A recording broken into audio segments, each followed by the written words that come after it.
Okay, I'm staying on the White Cliffs of Dover, overlooking the Port of Dover.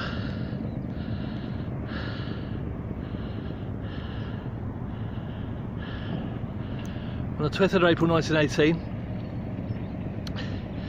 HMS Vindictive left the Mole 15 minutes ahead of schedule, 20 minutes ahead of schedule.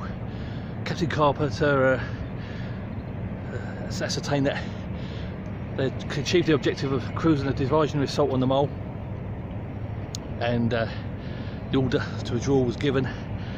As Vindictive left the Mole, her grappling irons were attached to the Mole parapet, and some of the pieces of the Mole, about a ton of Mole masonry, was brought with Vindictive home. Some was caught in the fenders and on the deck.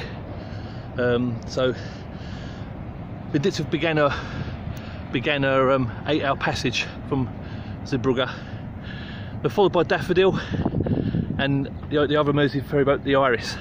Iris sustained a direct hit as she left the Mole.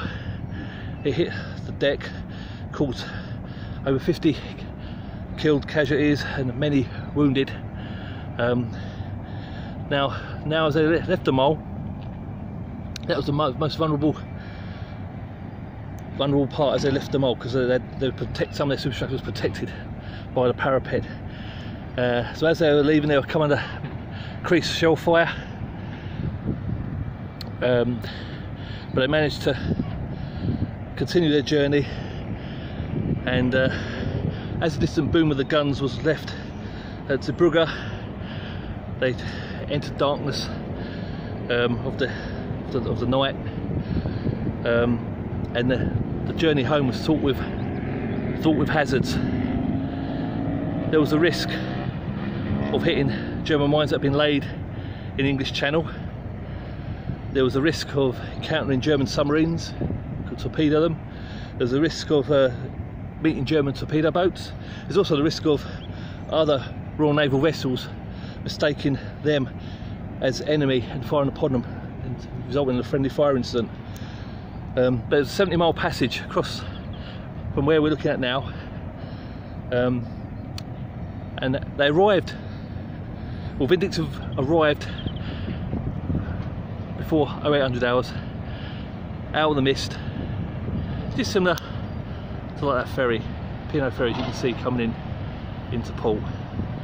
Many of the men on board, they were shell shocked, they're breathing or bereaving lost comrades, tending to injured, wounded, trying to get the ship, or trying to work the ship as they proceed to England. They come out of the mist, as I said, like that ferry, and many of the survivors recalled seeing the White Cliffs of Dover, the iconic White Cliffs. Many British servicemen throughout our history have looked at these cliffs and they symbolised home. So Vindictive was the first ship to arrive at Dover around 0800 hours, and as she entered the port, she was greeted by cheers from sailors on other vessels. Those cheers stopped when those sailors saw the extent of the damage upon the superstructure, upon Vindictive. The shell splinters in the funnels, the Flammenwerfer hut was totally destroyed. The bridge had severe damage. All the gangways on the port side were destroyed except for two. Then there was the wounded lying on the deck and the dead. It was a horrific scene, a sad scene, a scene not for jubilation. As they entered the port, they berthed at Admiralty Dock, where you can see, close to where that white building is. That's Admiralty Pier, no, not Admiralty Dock, it's Admiralty Pier. So they berthed there, and awaiting them was motor ambulances and ambulance trains waiting to take the wounded to hospital. It was the priority to get the wounded off Vindictive and Daffodil and the Iris when they eventually arrived later that day. The wounded were disembarked first. The severe cases were taken.